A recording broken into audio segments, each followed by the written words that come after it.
There is a place that is spoken about only in whispers. A dark area that spawns the beginnings of urban legends. A place where anything can happen and usually does. During the light of day, it hides just outside of view. But when the sun goes down, spirits, creatures of the night, roam free, and things do go bump in the night. It is in every state and every country, and there is no escaping it, no matter how safe you feel behind your locked doors and latched windows. So we invite you to turn down the lights and turn up your radio while we join Dave Schrader and Tim Dennis, your hosts, on a journey into the darkness on the edge of town. Good evening and welcome back. Thank you for joining us here on the Darkness on the Edge of Town radio show. I'm your host, Dave Schrader, along with me, board monkey and producer par excellence, Mr. Tim Dennis. Very nice. This evening, we have got a fantastic guest. I had the opportunity to meet this lovely lady in Pennsylvania back in October. Her name is Rosemary Ellen Guiley. She's our special guest this evening, and she's written over 30 books covering just about every aspect of the paranormal. She spent the better part of her life investigating the paranormal. She's a speaker, an instructor, and now a movie star. Welcome to the show, Rosemary. Hi, Dave. It's great to be with you tonight. Well, thank you very much for joining us. I really appreciate your time and being a part of the show. So now I did throw in the fact that you're a movie star now, Rosemary. So my latest incarnation. That's awesome. She's doing movies, Tim. Really? Yeah, she won't even be talking to us a week from now. Are they B-list movies or A-list movies? These are B movies. But they're good. They're excellent movies. Independent films. One of them is a trilogy of paranormal stories. The title is called The Larksville Ghost. I'm in a segment on Men in Black. And then I also have a role in a vampire movie called Requiem for a Vampire. And in both cases, I play myself as a paranormal investigator. Did you find it hard to get into that role? What was your motivation? Yeah, actually, I did find it kind of hard to play myself. But it was a lot of fun, and I especially enjoyed the vampire movie because vampires are one of my favorite topics. I've got a role in another film by the same producers, Carl Petrie and John Aricchio. This is a ghost story. It's called The Haunting of Danbury House, and once again, I'm playing myself. Wow. You've got to learn to stretch a little bit, Rosemary. Well, actually, I would like to play a character, just for a change of pace. But they seem to think I'm on a roll here. Desperate paranormal housewives. Tim, I think we have a new TV show thing I like it. Rosemary, I wanted to mention... potential. Yeah. We've got... Rosemary was nice enough to donate. She's got a couple of books that she's willing to autograph for a couple of the listeners this evening that either have written in or call in with a question. And I'll tell you what, Rosemary... Usually Tim and I just choose. How about we do this? I'll read the questions through the night. If you feel there was a good question, something that was poignant to you, why don't you go ahead and let us know who you want us to send the books out to? All right? Okay. No pressure. No pressure at all. Just these poor people at home crying because they can't get your book. Actually, just kidding. We do have a question here from the internet that I thought would be a good one to start off with, even though you just kind of gave the answer away a little bit ago. Animus and Deb in North Carolina both wrote in a very similar question, and they wanted to know, since you write such a broad range of paranormal subjects, including angels, dreams, werewolves, and ghosts, some must interest you more than others, and what's been your favorite book and or subject to write about? I would say that vampires and ghosts probably tie. Certainly ghosts are of interest to a lot of people. I do a lot of ghost investigations, and a lot of weird things happen on investigations. Sometimes nothing, but sometimes pretty strange phenomena occur. Vampires intrigue me because they're universal throughout mythology. They're very dark, dangerous creatures, and they really belong to demonology. They're not like the movie creatures that we see in film and read about in fiction. I think they really have to do with our fear of the unknown and death, really. Now, with this, how all did you get involved in the paranormal? What really, inspired you to get going? I became interested when I was a kid, and I think in childhood a lot of us are interested in spooky things, but for me the paranormal had special meaning because psychic ability runs in my family, and so I had some unusual experiences with the seeing the unseen and beings that people might call fairies, in the woods around the house, and that sort of thing. Also, my mother had a lot of precognitive dreams, and that got me interested in the whole world of dreaming and what is it we experience when we dream. I think that dreams really take us beyond time and space and help us to experience other dimensional realities. So from a very young age, I was intrigued to know more about these things, and it became the focus of my career, my profession, and my lifelong pursuit. Fantastic. Now, and I've had the opportunity to read a few of your books, and I'm picking up more as we go along. I certainly recommend anybody out there that has an interest in the paranormal, go to Amazon.com and look up Rosemary Ellen Guiley, and you'll see a plethora of fantastic books that you could choose from. The Encyclopedia of Ghosts and Spirits. I'm sorry, I don't have it in front of me, the full name of the title there, Rosemary.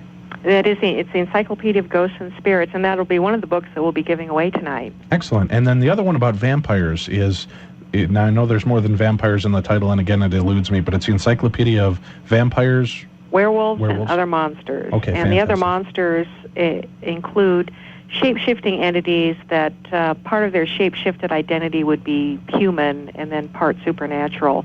And they would be they are of a vampiric nature, that is, they drain something from the living. Now, have you, in all of these experiences that you've had, have you had the unfortunate or maybe fortunate chance to actually bump into a real vampire or werewolf? Actually, I think vampires are quite real, but like I mentioned earlier, they're not Dracula, they're not the vampire Lestat. They're a variety of entities that belong to the supernatural realm. One is the restless dead. And we have many cases of hauntings that where a presence that is a dead person or even an animal, perhaps, seems to exist in a place, and living people who encounter that entity are negatively affected. Something is drained from them. That's really what a vampire is. A vampire is something that drains the life force. The other kind of vampire would be more demonic, a supernatural entity that preys upon the living, draining the life force through sexual molestation, nightmares, poltergeist phenomena, sapping energy, affecting health, even affecting your luck, your ability to manifest abundance in life. That's really what the true vampire is, an entity that takes away the life force and the joys of living. I divorced her. So you escaped one, huh? Yes, I did. I didn't even have to drive a stake through her heart. Sucked a whole lot more than blood out of him, boy, let me tell you. Now, with the different types, now one of the things you were mentioning where they were sucking out energy, is that more of a physical manifestation? A person, you and I could be there, and I could be a physical or an energy-draining vampire and just be pulling the energy from you while you're speaking and around me? Well, yes. In fact, that's quite a common phenomena, that there are living people who are either deliberate or unwitting psychic vampires. That is, they have the ability to just drain your battery. We've all been in the presence of people like that where, a few minutes and we just kind of feel like exhausted. There are people who learn how to do that deliberately as a way of using somebody else's life force to pump up their own. There are magical techniques, for example, that people can learn to do that. But some people just seem to be unwitting psychic vampires. They don't even realize they're doing that. Amazing.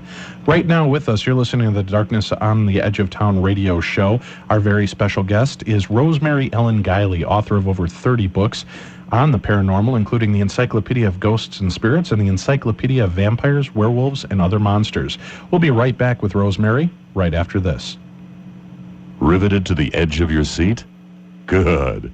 There's more to come from the Darkness on the Edge of Town. I'm Teresa from White Bear Lake, and I needed to refinance my home and do it fast. I contacted a lot of mortgage companies that made promises and commitments that they just couldn't keep. Then I was referred to Keith Troutman. Keith was knowledgeable and worked fast. He listened to what I needed, and within 7 days, we closed on my loan. Other companies promised to save me up to $500 a month. Keith, however, found a program that was right for me and saves me over $1,300 a month. I would recommend Keith Troutman and Tri Minnesota Mortgage to anyone. Thanks, Teresa. This is Keith Troutman, president and owner of Tri Minnesota Mortgage. And no matter matter what your situation is, we're here for you. We locate financing programs other brokers cannot. Most lenders use 10 to 20 investors to fund their loans. We have a national investor base of over 70 that ensures you'll get the best loan program available to meet your needs. Call me today at 952-223-5000. I know I can help. Right now, with qualifying loans, we are sending you on a 7-day cruise for two. Certain restrictions apply. Check out our website at cruiseatclose.com for more details. Or call 952-223-5000. That's 952-223-5000. This is Dave Schrader from the Darkness on the Edge of Town radio show. Each week, we delve into the web of the unknown and deal with a lot of scary subjects. But nothing makes my blood run colder or scares me more than dealing with technology. That's why we turn to the experts when we wanted our website for the show set up and maintained. In the studio with me is Don Raleigh, owner of Evolve Systems. Don and his exceptional staff were easy to work with and made setting up our site a breeze. Don, what is it that sets you apart from other web developers? Well, Dave, we make your business visions come to life by creating, maintaining, and hosting all of your internet needs. We do this by listening to our clients. We offer programs and price plans to fit any budget. And Dave, I mean any budget. Call us at 651-628-4000 and put us to work for you. Call Don at Evolve Systems, 651-628-4000. I did, and I couldn't be happier with the results. That's because we take the ugh out of technology, Dave. Call us today at 651-628-4000 or visit us on the web at www.evolve-systems.com, serving the entire United States. That's Evolve Systems, helping you to manage change. Cheers. 2006 is here, and for many of you, another year has passed without treating you and your loved ones to a much-needed getaway. Rocky Shores Resort has just what you're looking for. Join owners Jerry and Kim Pipp at their family-themed resort that offers a heated outdoor swimming pool, volleyball court, playground, spacious lodge with games and activities for the whole family and more. With 6 2- and 3-bedroom cabins that are affordable, comfortable, and fully furnished, and 12 seasonal RV sites, Rocky Shores Resorts is perfect for a private escape or for a family reunion. The resorts are located on the east shores of Bowstring Lake in the heart of the Chippewa National Forest. Here you can relax and enjoy nature in the Great North Woods, experience dozens of area attractions, and get hooked on some of the best northern perch, panfish, bass, and walleye fishing in northern Minnesota. Call 1-866-878-0101 to book reservations or check out their website at rockyshoresresort.com for more information. This year, don't ignore the call of the wild. Embrace it and enjoy yourselves. That number again is 1-866-878-0101. Rocky Shores Resort is open year-round. Call today. If you read Taps Paramag every month, you'll be able to tell the difference between the absurd. Could not go to work because Bigfoot stole my car. And the creepy. Taps Paramag takes you where few would ever go on purpose. From exclusive interviews with the cast of The Ghost Hunters to the latest trends in technology in the field of the paranormal. To join our journey, order at tapsparamag.com.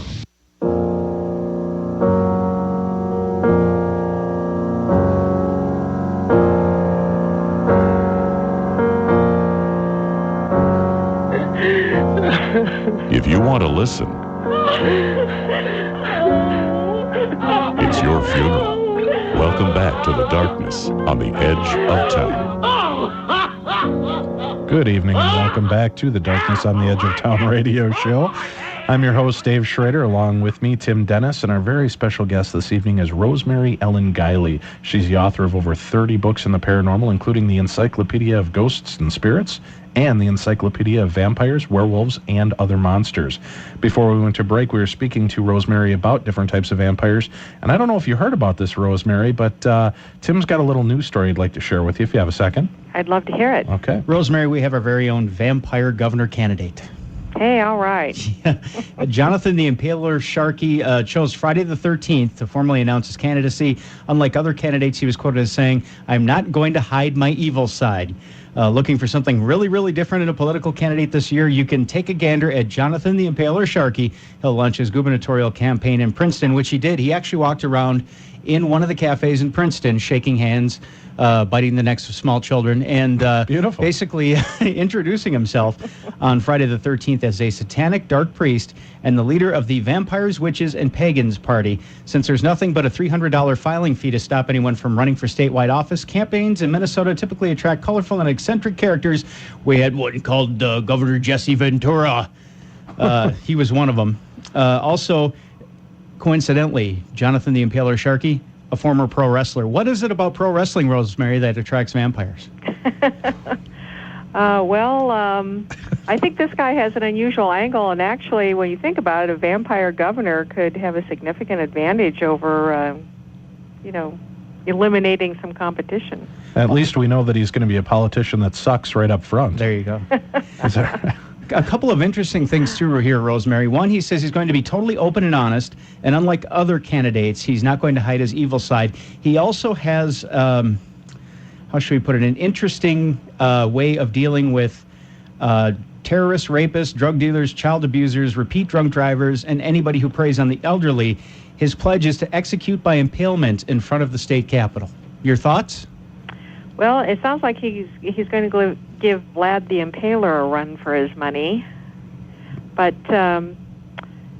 it could be an interesting campaign. Yeah, this will be I'd like to interesting. see how he deals with the competition. I wonder if it's going to be a lot of that behind the cloak thing where he's going, with his hand over the top of it saying, "Look into my eyes." Rosemary, is he only going to come out at night? I think so. We'll change state office hours for government employees only from 5 at night until sunup. That'd be cool. I have $300 myself in a bank account, Rosemary. I'm thinking I should run as Timmy the Vampire Slayer. Your thoughts? Excellent idea. Okay. Timmy the Vampire Slayer. Yeah. Excellent. Going back to vampires now and getting into this topic now, we talk about this guy coming out because there is such an underground movement, if you will, of vampire clubs, like fetish clubs, actual groups that get together and have these, do they call them covens for a vampire den, or what do they refer to them as? Some of them do. And it's a very interesting subculture. I think for the most part, they're looking to fictional vampires for a model, not to what you would call the real vampire of folklore, which is a supernatural entity. The fictional vampire is a walking corpse who seems to be a real person but has strange hours, fangs, drinks blood, has supernormal powers.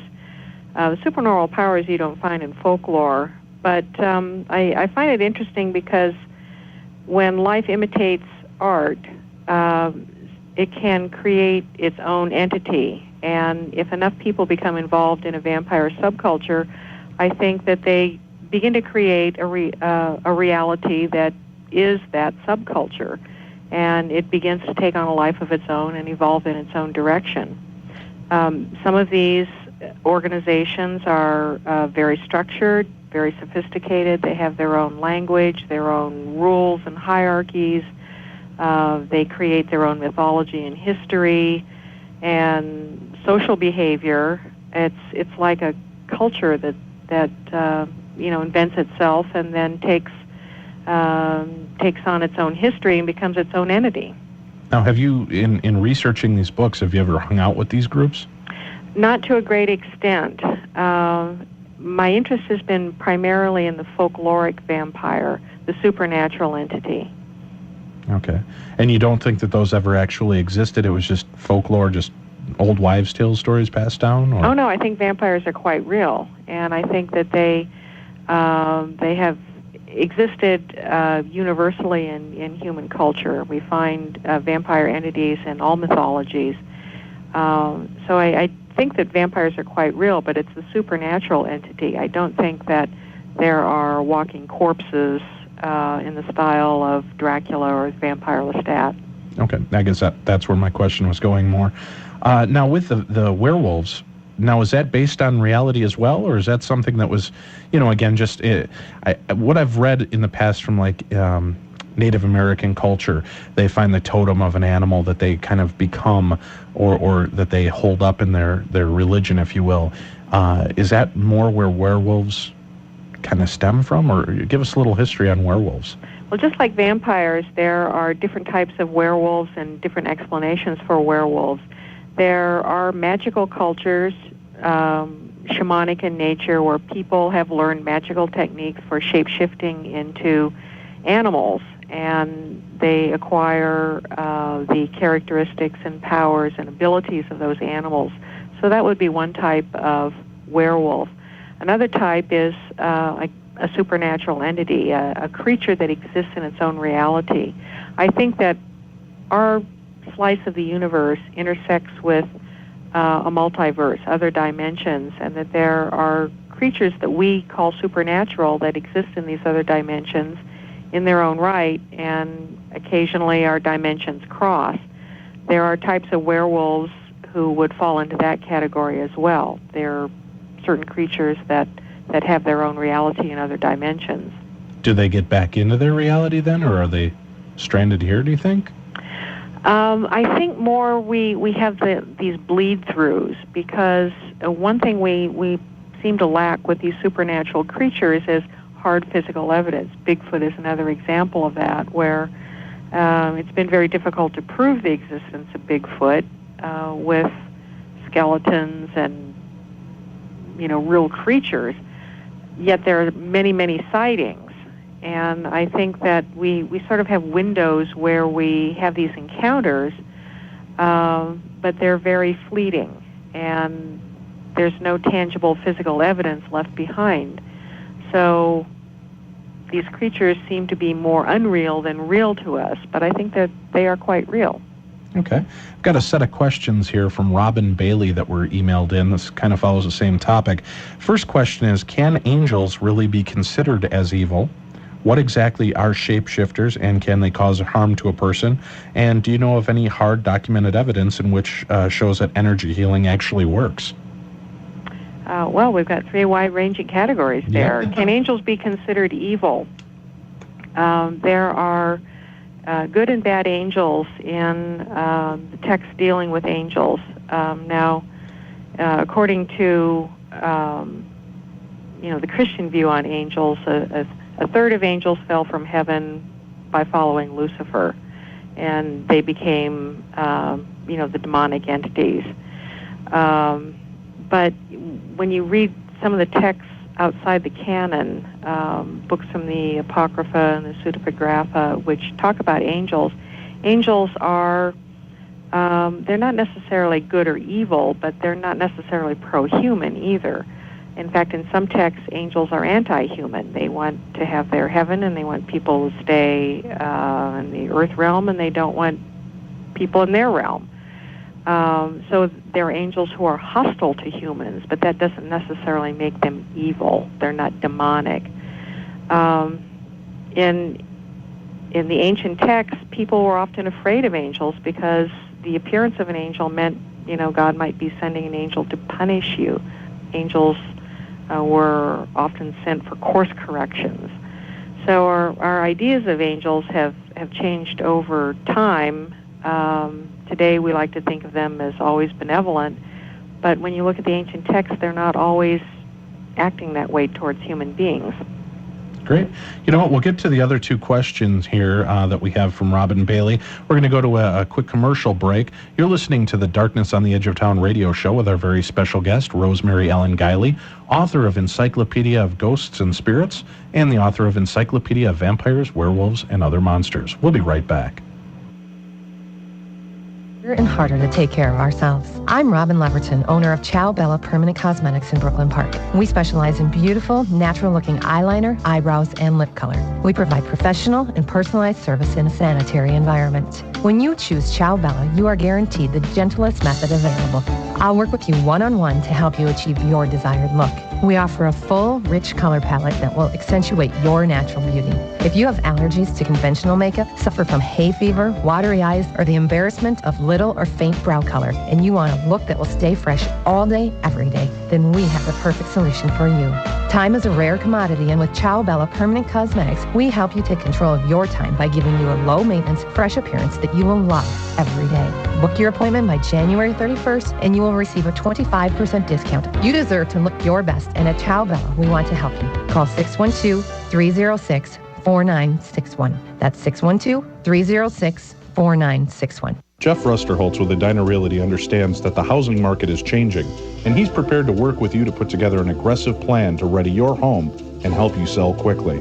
It's Jeff's goal as your full-service real estate agent specializing in the Twin Cities to provide you with superior service at all times. His local expertise and extensive real estate experience will benefit you whether you're serious about buying or selling a home.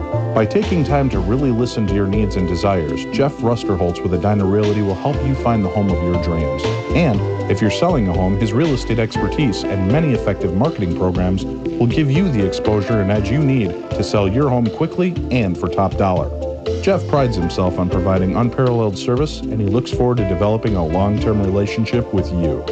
Visit him online at movewithjeff.com for more details, or call 651-690-8479 to get started on securing your future. That number again, 651-690-8479.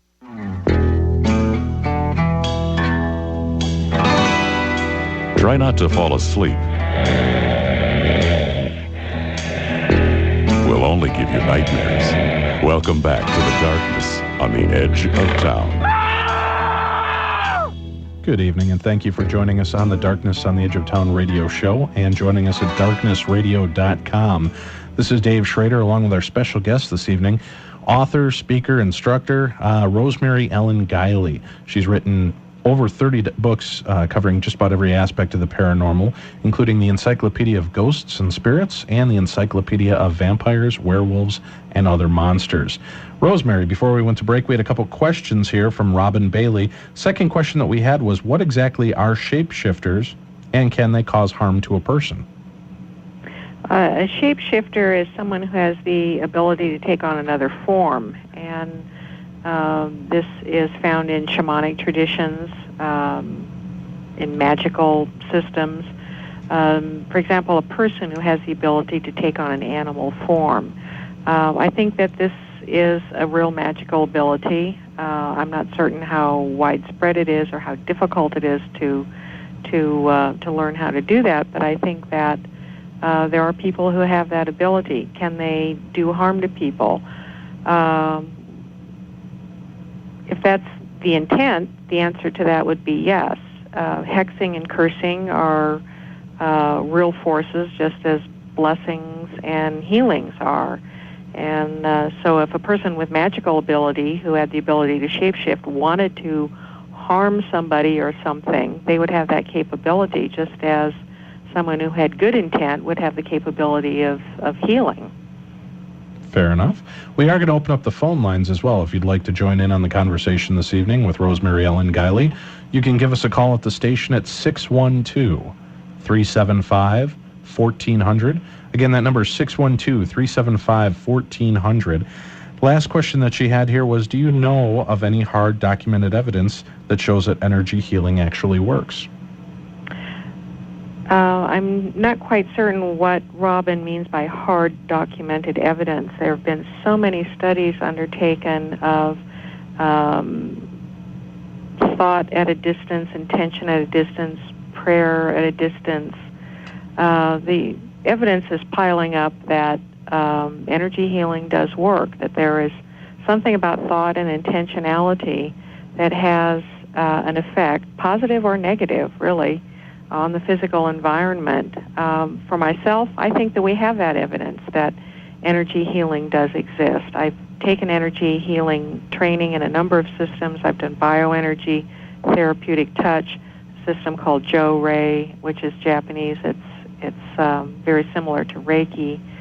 And from my own experience, I believe that energy healing is a real force, and it can have an effect on living organisms.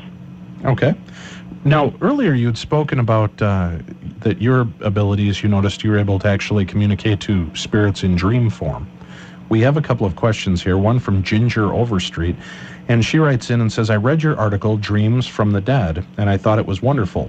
Why do you think that certain people are chosen to be contacted by dead loved ones through their dreams, and what advice would you give them to understand these dreams?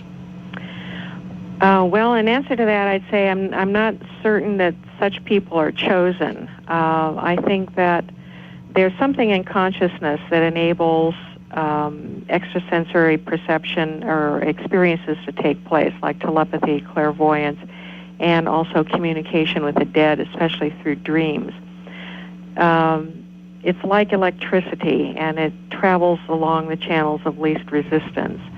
And so someone who has dream communication with the dead just may simply have something in their consciousness, like a psychic DNA factor that makes that easier for them to be a receptor than other people. Is it easier for the spirit to manifest itself, perhaps in dream form?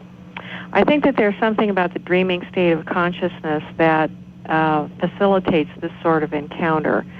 It becomes more possible or more likely than when the living are in waking consciousness. Dreams take us outside of space and time to these intersection points with other realities, and that includes the places where we go when we die. Okay. Now, I noticed, I had an experience like this when my grandfather passed on, and I hesitate to even call it a dream, Rosemary. I mean, it was so vivid, and actually the one thing that stuck with me, and Ginger had asked, why do you think some people are chosen? I think it might be if you're open to it and you're allowing yourself for the communication. But I believe that the reason that they come through in dream form too is, and I had this conscious thought, was during the dream, I'm seeing this now because if he appeared to me in my mirror at home, I'd wet myself or have a car accident on the road if he popped up in my back seat.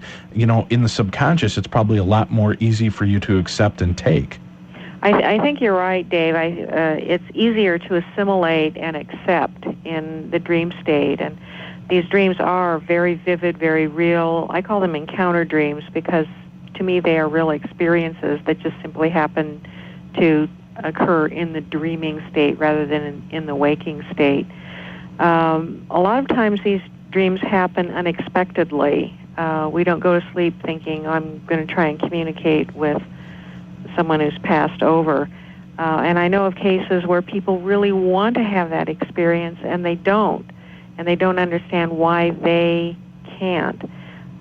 Again, I think it's factors that we don't really understand about the makeup of consciousness and the ability of something to penetrate through barriers in our consciousness.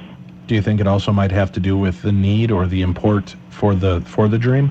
We certainly can't ignore emotional and psychological factors like that. There may be a high need for closure, like emotional closure on the part of the living that is a factor in these experiences. For example, when my father died, I had a need for closure.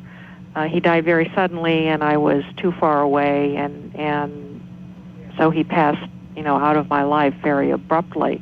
I had a need for closure, and I did have one of these encounter dreams with him. But when my mother passed after an illness, and I had spent time with her, I was able to have that kind of closure while she was still living, and I did not have an encounter dream involving her. Okay. Yeah, that's similar to my experience with my grandfather's passing. I'm horrified of the thought of death.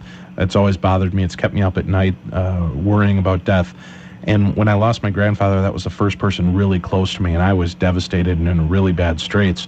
And I wondered if the reason he appeared to me, because he came in and told me, hey, kid, you can't be like this. You got to move on with your life. And he answered all these amazing questions for me. Answers that I never had before. So I really feel that he definitely was talking to me in some form. Now, do you think that, is it possible that these aren't even our relatives that are coming back to us, but an angelic form or host that's coming to answer these questions or to soothe us using a guise that we see as familiar and trusting? Or could it be an evil entity doing the same thing, I guess?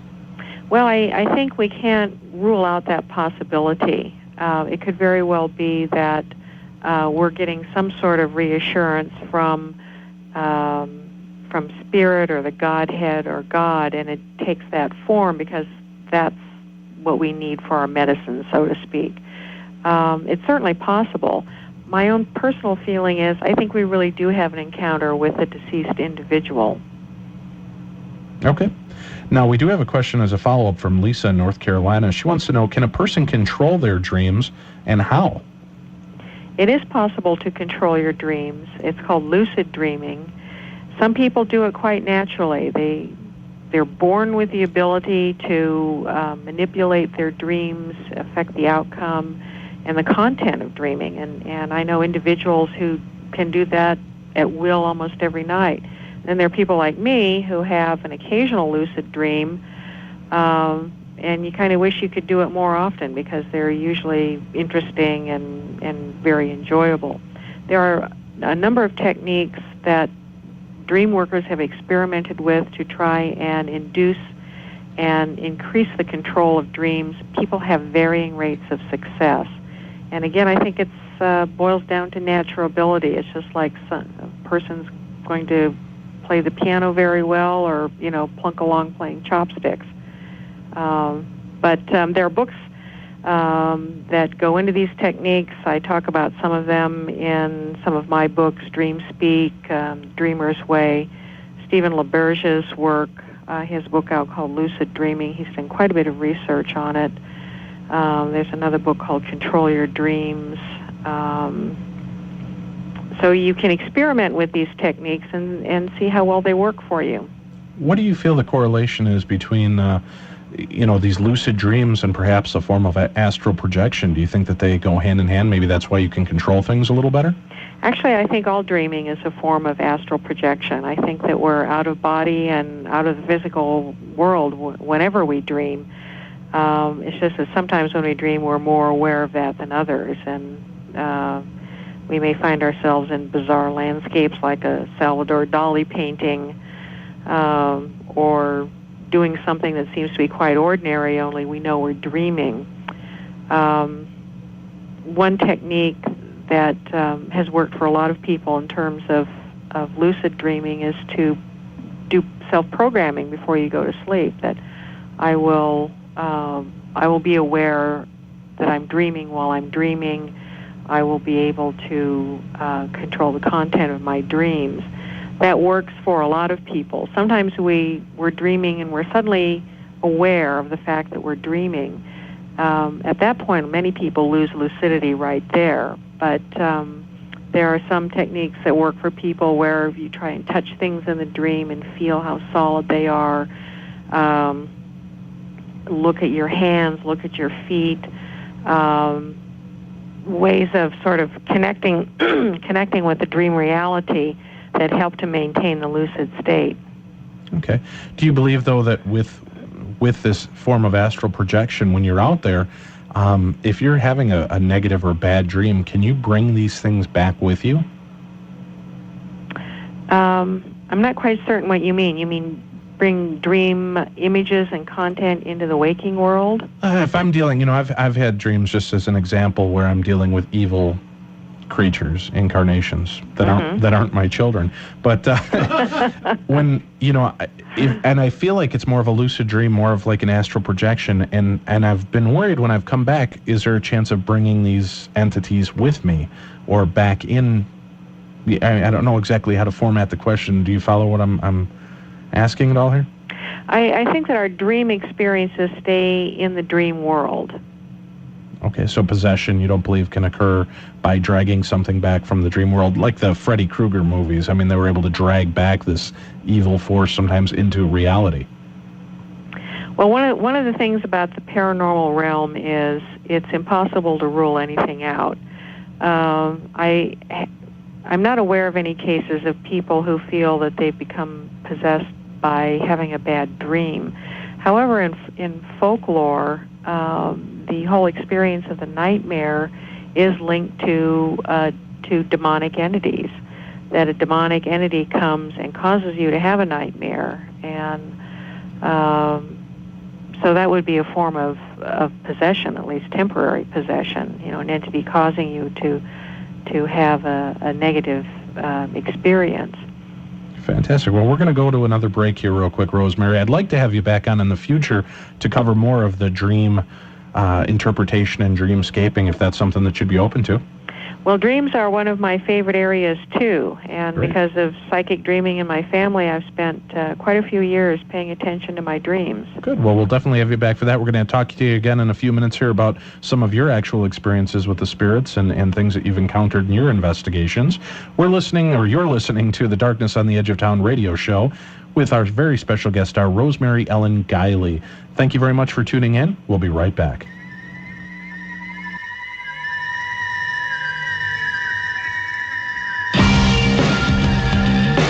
We're taking calls for our guests right now at 612 375-1400.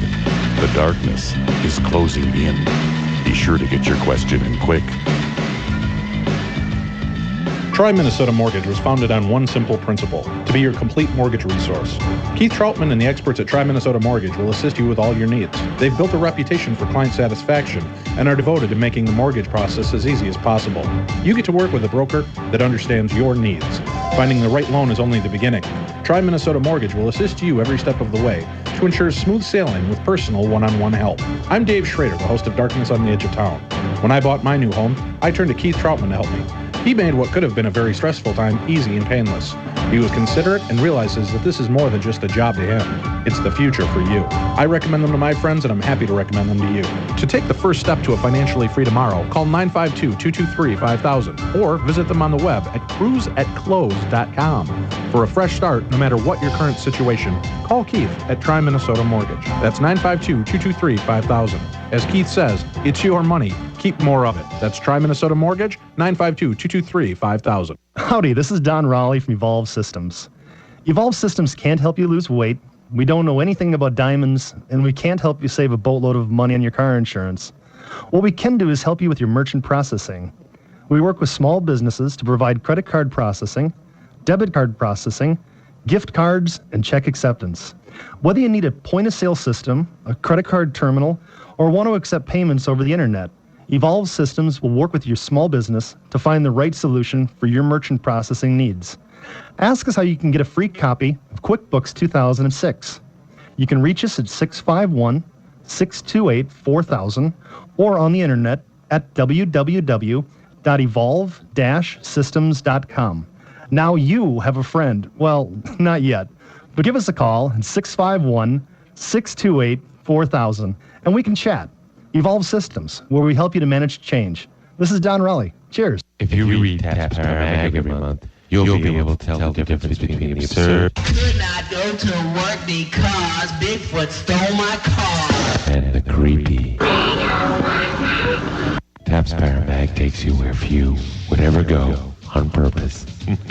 From exclusive interviews with the cast of The Ghost Hunters to the latest trends in technology, the field of the paranormal. To join our journey, order at tapsparamag.com.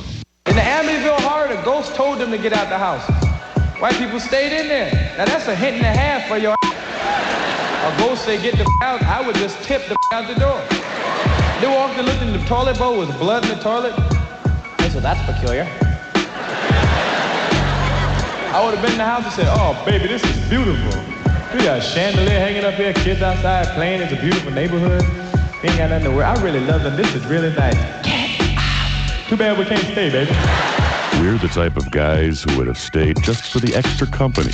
Welcome back to the darkness on the edge of town.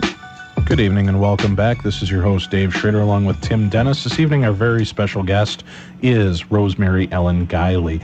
Rosemary is an author of over 30 books covering just about every aspect of the paranormal, and we've about picked her brain raw on almost all of them, I would guess. She's been a paranormal investigator. She's a speaker and instructor as well. Speaking of being an instructor, you can check out Rosemary's site at visionaryliving.com. That's visionaryliving.com. We will have a link on our site available to click on to go there. So if you have other questions you'd like to email in directly to Rosemary, you can certainly do that, or check up her upcoming schedule because she's always out there on the lecture circuit somewhere. Also find out about what other books she has coming out and see if there's something that might be a good fit for you and what you're researching. Going back to being an instructor here, I do have a couple questions I'd like to cover, and then we'll get into the ghosty stuff. I have a question here from Sheena and kind of a follow-up from Robin Ryan, two of our listeners. Sheena asks, when I attended your workshop at the Penn State Paranormal Conference, I discovered that I have some psychic abilities. The problem is that even though all the thoughts that I was receiving were real psychic thoughts, they appeared to just be random thoughts popping into my head. How can I fine-tune my gift so that I can tell the difference between the actual psychic thoughts and random thoughts? It just takes a lot of practice to do that. And you have to pay attention to body cues, for example, emotional changes in emotional feeling. For yourself or the person that you're reading? It's yourself. because we get a lot of thoughts through the psychic stream all the time. You know, we're constantly getting input of data, and it just takes a lot of experience to discern the difference between, you know, the intuitive psychic thought and impulses and, you know, the thoughts in your head. Is that why during like our class that we took with you, you had us just say any of the words, anything random that popped out in the beginning when you're testing this to know the difference between the random thoughts and the actual psychic content? Is it good to practice with people so that you can say these random thoughts, see if you're actually hitting on anything? It is good to practice with someone, because what a lot of people don't realize is that things that seem to be random thoughts really are bits of purposeful information. And you have to learn how to filter that, and some of it is useful in bigger ways than other ways. But until you pay attention and you try and learn the differences between these inputs of data, a lot of it's going to seem like a jumble to you. Some people, it's a little more obvious than others. You know, people who are born with a more marked psychic ability and natural bent for it than others, it's easier for them to have that discernment. Most of us have such a large amount of busy stuff going on in our heads all the time that we have to step back and slow down and, you know, practice this filtering in order to get the most useful intuitive information. Now, you have an excellent book about that too. Do you want to recommend the name of the book people can look up? It's called Breakthrough Intuition, and it's got a lot of exercises in it for just testing your own abilities. All of us get intuitive and psychic information in ways that are unique to us through the five senses.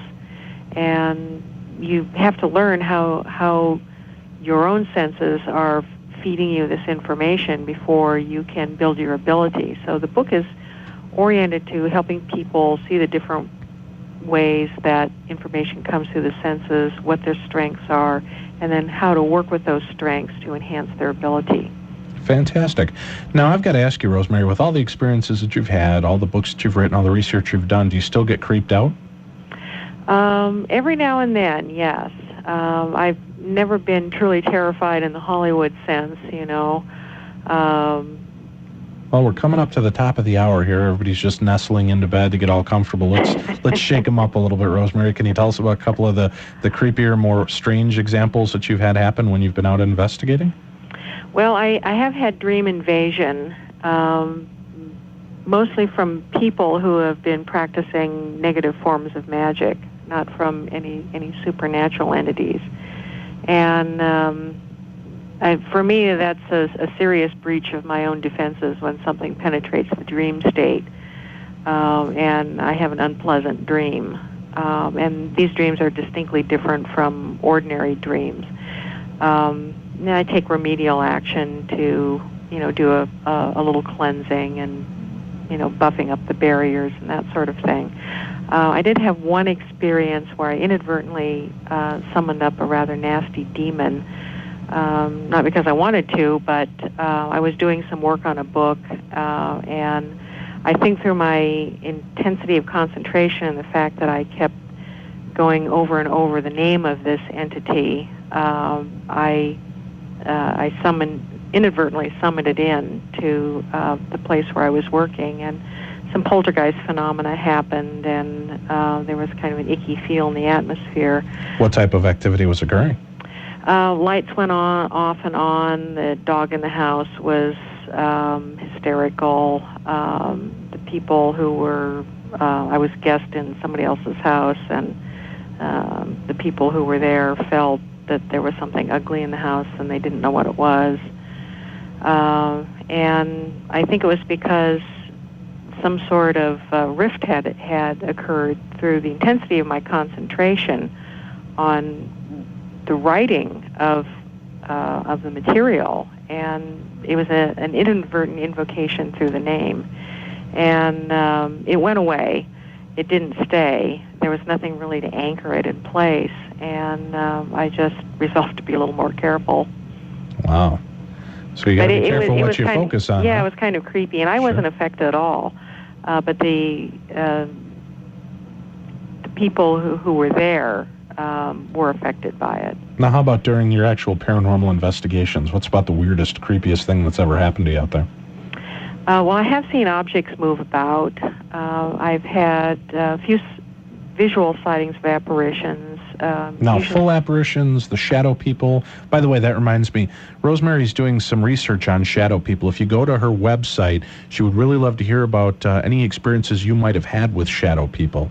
And you can do that at visionaryliving.com.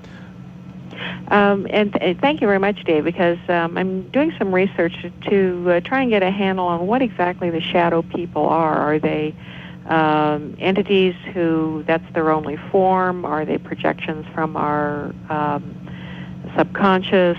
Are they manifestations of entities that don't come into our dimension fully formed, so they're just shadows? I'm collecting a lot of interesting experiences from people. Mostly they seem to be nighttime visitations, especially bedroom visitations, dark outlines. Some figures are threatening, some aren't. And some literally act like shadows. Wow. Now, have you had any experiences with the malevolent type of shadow people yourself? I haven't, no. I was going into some of the apparitional sightings I had. You were, I think, asking if I saw fully formed apparitions. I've never seen a fully formed apparition. I've seen, like, floating heads and, glimpses of, like, an upper part of a body. This is very characteristic of some of our visual experiences of supernatural realms, as we don't get the full figure. Some people actually do see ghostly figures that they take to be real people, however, so there's quite a range. How about being pushed, shoved, slapped, bit? Anything strange from the paranormal? I have felt touches on me. I've never been shoved, but I have felt pushes, pinches, cold spots. More often than not, I've sensed presences rather than actually seen them. Smells are very common, too. To, for example, smell smoky odors or perfumes or something like that you find in your research then was associated with somebody who's passed on. Do you find that more hauntings that are taking place now, are they passive spirits, or are there more malevolent spirits coming through now? Well, I would say that many investigators out there feel that there's been an increase in malevolent kinds of hauntings. And I don't know whether that's just we're more aware of all kinds of hauntings now. I don't think hauntings are on the increase per se. I think our awareness of them is increasing because more people are interested in ghost and paranormal investigation. More people are doing investigations. I think we're uncovering more of what's already there. Great. But why are more people experiencing malevolent ones? We'll have to cover that with you the next time. I guess we're going to have to do it. We're wrapping up on the end of the show. We really appreciate you being with us this evening, Rosemary. Rosemary Ellen Guiley is the author of over 30 books on the paranormal, including the Encyclopedia of Ghosts and Spirits and the Encyclopedia of Vampires, Werewolves, and Other Monsters. Our very special thanks to Rosemary. You can join her on her website at visionaryliving.com. You can also purchase her books on Amazon.com or most major retailers. Tune in next week when we welcome one of the foremost authorities in the paranormal field today, John Zaffis. John Zaffis has over 30 years of experience studying and investigating the paranormal. He'll share his first-hand paranormal experiences with ghosts and poltergeist, as well as demonic and diabolical stories. We'd also like to thank all of our sponsors this evening, especially Evolve Systems, for doing such a great job setting up and maintaining our website. They make it possible for listeners to hear the show live on the downplay on the website. You're listening to AM 1470 KLBB, Brooklyn Park, Minnesota.